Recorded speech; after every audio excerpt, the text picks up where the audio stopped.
बाप अपनी बेटी से मिलने लंदन से भारत लौटता है, लेकिन उसे क्या पता था कि उसका अपना घर ही उसकी कब्रगाह बन जाएगा। बहुत ही लंबे सफर के बाद सौरभ अपने घर के दरवाजे पर पहुंचता है। अरे सौरभ, तुम सच में आ गए। मैं तो मान ही नहीं पा रही थी कि तुम इतने दिन बाद अचानक लौट आओगे। तुम्हें देखकर ऐसा लग रहा है जैसे मेरी सारी थकान एक पल में उड़ गई हो। अरे भला आता कैसे नहीं। आज तो मेरी लाडली बेटी का जन्मदिन है। भले ही दुनिया का कोई काम कितना भी बड़ा क्यों ना हो, लेकिन मेरी नन्ही परी की मुस्कान से बड़ा कुछ नहीं हो सकता। मैं तो बस उसकी आंखों में वो चमक देखना चाहता हूँ जो उसके चेहरे पर हर साल इसी दिन आती है। सौरभ की आंखों में चमक थी। अपनी बेटी से मिलने के लिए एक पिता की ममता झलक रही थी। वो सीधे अपनी बेटी की ओर बढ़ता है और अपनी बेटी के पास जाकर कहता है, कैसी है मेरी बच्ची? क्या मुझसे नाराज हो कि इतने दिन बाद आया हूँ? देखो ना, तुम्हारे बिना तो मेरा एक एक दिन अधूरा लगता है। आज तुम्हारा स्पेशल दिन है और तुम्हारे पापा का भी, क्योंकि जिस दिन तुम आई थी उसी दिन से मेरी दुनिया पूरी हुई थी। मैं बिल्कुल ठीक हूँ पापा। आपको देखकर तो मेरी सारी थकान और उदासी एक पल में उठ गई। आप जब होते हैं तो सब कुछ अच्छा लगता है। देखो, आज तुम्हारा बर्थडे है ना, तो मैं लंदन से तुम्हारे लिए ढेर सारा गिफ्ट और खिलौना ले आया हूँ। हर एक चीज सोच समझ कर चुनी है ताकि मेरी गुड़िया को देखकर लगे कि पापा को सब याद है। सच में पापा, आप सबसे अच्छे हो। कोई भी गिफ्ट आपके जैसा नहीं हो सकता। आपके आने से ही मेरा बर्थडे खास बन जाता है। हाँ बेटा, सबसे अच्छे सिर्फ तुम्हारे लिए। और बताओ बेटा, पढ़ाई कैसी चल रही है? टीचर कुछ कहती तो नहीं? कोई तंग तो नहीं करता? तुम्हारा हर सपना सच्चा हो, बस इसी के लिए तो पापा इतनी मेहनत कर रहे हैं। बिल्कुल ठीक चल रही है पापा। पढ़ाई भी अच्छी चल रही है और मैंने आपकी दी हुई पेंसिल से ही होमवर्क पूरा किया है। मैं आपकी गुड़िया हूँ ना, आपको कभी निराश नहीं करूँगी।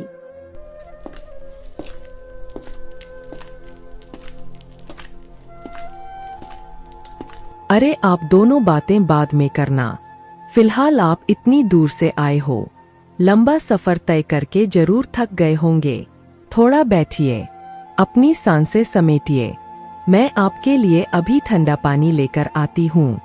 लेकिन मुस्कान का चेहरा सिर्फ बाहर से मुस्कुरा रहा था। अंदर ही अंदर वो किसी और ही सोच में डूबी थी। जैसे ही वो रसोई में पहुंची, उसका असली चेहरा सामने आया। उसने मोबाइल उठाया और एक नंबर डायल किया और वो नंबर मुस्कान के आशिक साहिल का था। हाँ बेबी, बोलो, कैसी हो? सब ठीक है ना वहाँ? तू ठीक तो है ना? बोलना क्या है? मेरा पति मेरा बोझ घर आ गया है। अब सुन ध्यान से, तू वो बेहोशी वाली दवा लेकर मेरे घर के बाहर जल्दी आ जा। देर मत करना, समझा ना?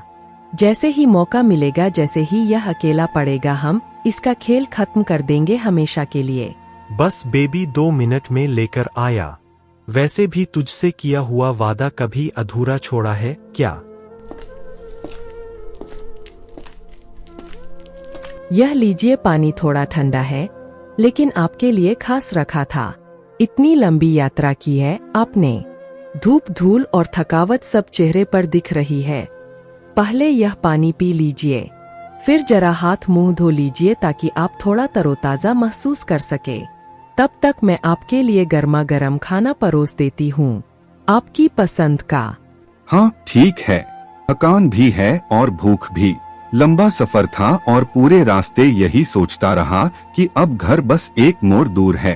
अब बस मुस्कान का चेहरा दिखे और मेरी थकान हवा हो जाए। जैसे ही सौरभ ओझल होता है, मुस्कान की चाल बदल जाती है। उसका चेहरा अब पत्नी का नहीं, एक साजिशकर्ता का चेहरा था।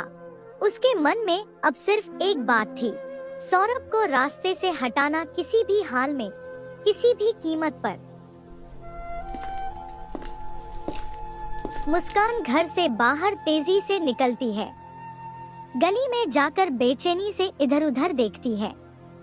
अरे कहाँ रह गया यह साहिल? मैं कब से इंतजार कर रही हूँ उसका। घड़ी की हर टिक टिक से बेचैनी बढ़ती जा रही है। कितनी देर हो गई, अब तक आया क्यों नहीं? हर मिनट में लगता है जैसे सब कुछ फिसल जाएगा हाथ से। लो बेबी, ले आया वो चीज। तेरे कहने की देर थी और मैं निकल पड़ा था। कहाँ थे तुम? समय का कोई मतलब है कि नहीं तुम्हारे लिए? मैं यहाँ अकेली सब कुछ संभाल रही हूँ। पता है मैं कितना रिस्क ले रही हूँ। एक ही गलती हुई तो सब कुछ खत्म हो जाएगा, सब कुछ। यार क्या बताऊं, कोई दवा देने को तैयार ही नहीं था। बहुत झूठ बोलना पड़ा। कहना पड़ा कि बीवी बीमार है, सो नहीं पा रही है। डॉक्टर से बहस तक हो गई, झगड़ा किया, गुस्सा खाया, तब जाकर मिला है यह खतरनाक चीज। ठीक है, अब सुनो, मैं जैसे ही तुम्हें कॉल करूं, बस फौरन अंदर आ जाना और जैसा प्लान है वैसा ही करना। एक भी गलती नहीं होनी चाहिए, एक भी नहीं, वरना ना हम बचेंगे ना हमारी कहानी। हाँ बेबी, मैं यही गली में घूम रहा हूँ। तुम्हारे घर के पास ही हर चीज पर नजर है मेरी। तू टेंशन मत ले, बस अपना काम कर, बाकी सब मैं संभाल लूंगा। मुस्कान मुड़ती है और घर की ओर बढ़ती है, लेकिन इस बातचीत का गवाह कोई और भी था। लेकिन जो चीज यह दोनों भूल गए थे वो था पड़ोसी रामबाबू, जो खिड़की के पीछे से इनकी हरकतें चुपचाप देख रहा था।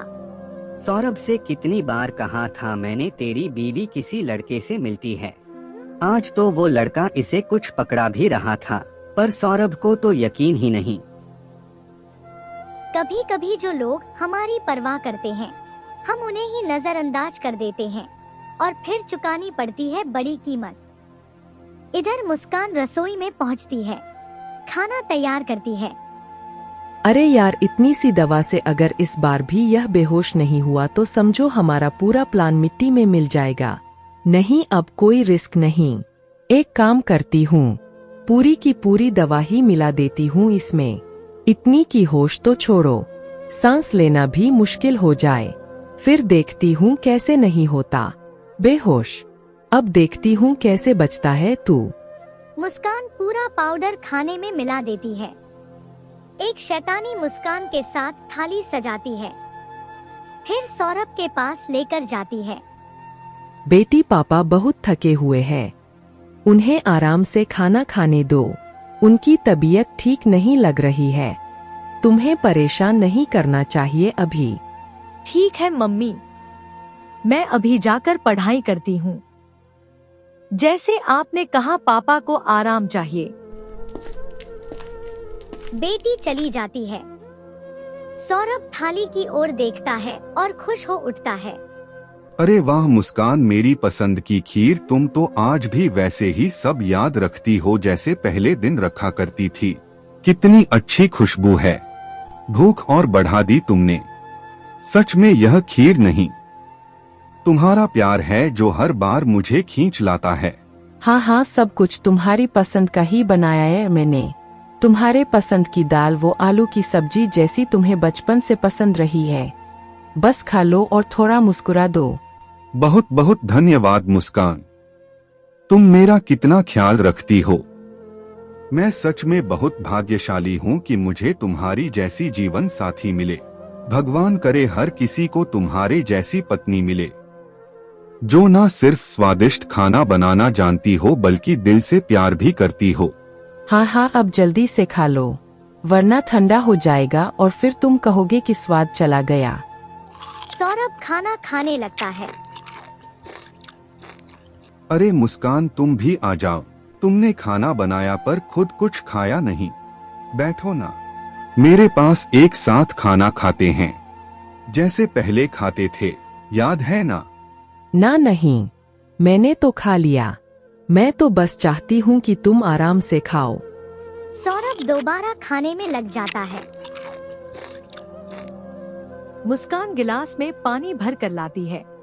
यह लीजिए, पानी ठंडा है लेकिन दिल से दिया है। सौरभ खाना खत्म करता है।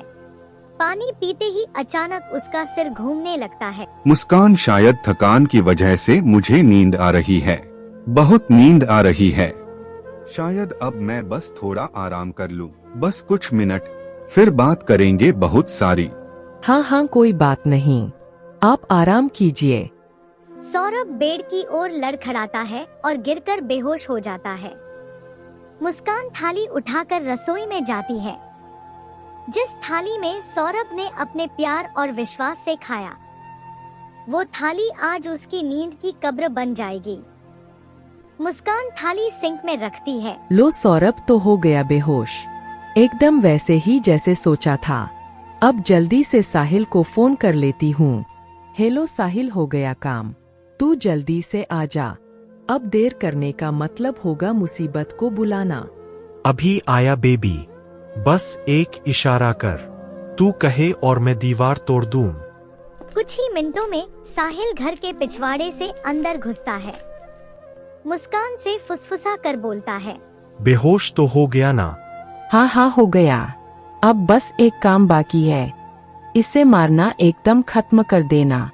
वाह, तेरा दिमाग सच में गजब का है। मुस्कान, तू चाह ले तो दुनिया भी झुका सकती है। अब इसे मारे कैसे? उसका भी इंतजाम मैंने कर लिया है।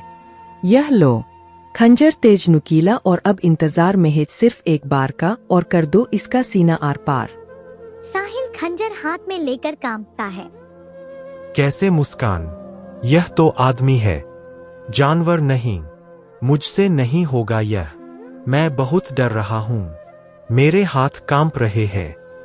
ना नहीं मुस्कान, मुझसे नहीं होगा यह, मुझे बहुत डर लगता है। कहीं कुछ गलत हो गया तो पुलिस ने पकड़ लिया तो मुझे जेल का नाम सुनकर भी पसीना आ जाता है। साहिल डर रहा है, लेकिन मुस्कान उसे समझा रही है। अरे यार, तुम भी ना, मैं तुम्हारे साथ हूँ, कुछ नहीं होगा, सब कुछ मैं देख लूंगी। लो, यह पकड़ो और कर दो इसका काम तमाम। साहिल कांपते हाथों से खंजर पकड़ता है। दोनों सौरभ की ओर देखते हैं, जो बेहोश पड़ा है।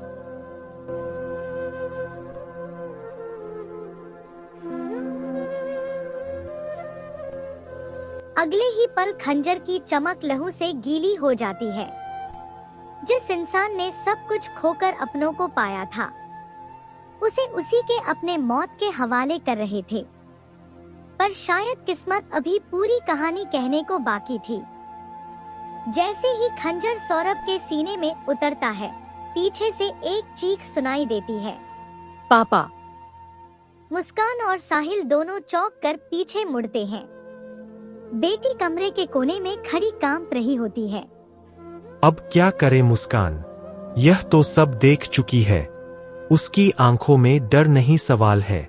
अगर किसी से बोल दिया तो हमारा पूरा प्लान मिट्टी में मिल जाएगा। चुप रहो, मैं देखती हूँ, कोई शक ना कर ले। अब हम एक कदम भी पीछे नहीं हट सकते।